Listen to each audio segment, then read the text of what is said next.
الإنسان لو حب نفسه بنسبة 10 ولا 20%، وجه حد قدم له حب بنسبة 25-30%، هو هيبقى شايف النسبة ديت مرضية جدا ليه،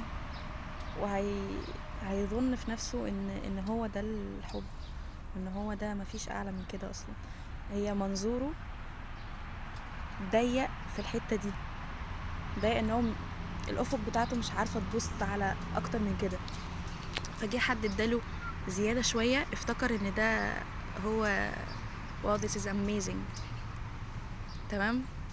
لكن لو الانسان صرف على نفسه وقت ان هو يقعد مع نفسه ويحبها ويديها من الحاجات اللي هو بتخليه يبقى مبسوط فعلا، يدي شغف في الحاجات اللي هو بيحبها، في الحاجات اللي ربنا اداهاله كموهبة، ما يتخلاش عن مواهبه، ما يتخلاش عن شغفه في حاجة،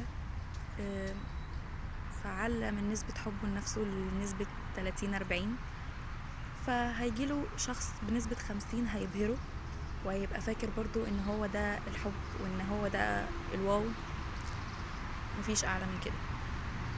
بس الانسان صبر على نفسه شوية وكلف نفسه وقت زيادة ان هو يصرف على دماغه ويصرف على تفكيره وعلى نضجه وعلى حبه وشغفه والحاجات اللي في الحياة وعلاقته بربنا، فنسبة حبه لنفسه هتزيد، نسبة استحقاقيته بنفسه هتزيد لنسبة مثلا نقول 80-90%، فيجي الشخص اللي بنسبة 95% يكون ده هو اللي أنا استحقه، لأن أنا أصلا بحب نفسي بنسبة 90 مثلا، مش هنقول 100% ما إني مفيش كمال يعني.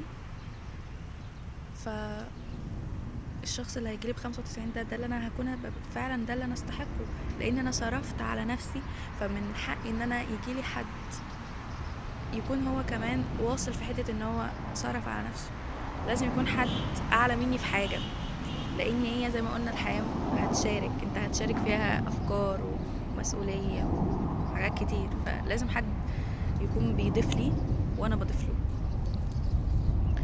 فساعتها لما أكون أنا 90% ويجيلي شخص من 25 وال50،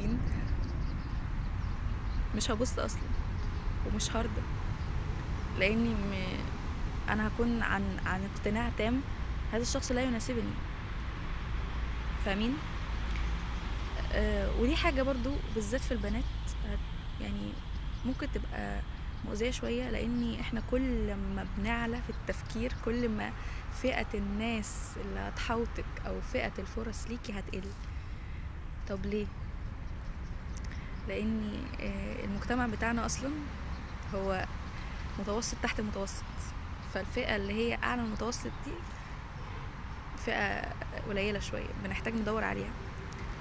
بس لما انتي تحطي نفسك وتصرفي على نفسك ومجهودك، بالتالي هتروحي للأماكن اللي بتبقى شبهك، فالأماكن اللي شبهك هتجذبي فيها الناس اللي شبهك، وإن ربنا فعلا هو قال وعد في القرآن الطيبون للطيبات، والطيبة هنا بمعنى حاجات كتير، بمعنى إن الإنسان ده يكون ناضج وكويس وقلبه طيب وبيسامح وبيعفو، يعني بيحاول على قد ما يقدر إن هو يبقى إنسان ذو خلق، ذو علم، ذو مكانة، ليه احترامه وليه حضوره مع الناس، فده بيفرق وده بيجذب الناس اللي بتبقى برضو حاطة نفسها في الدايرة دي.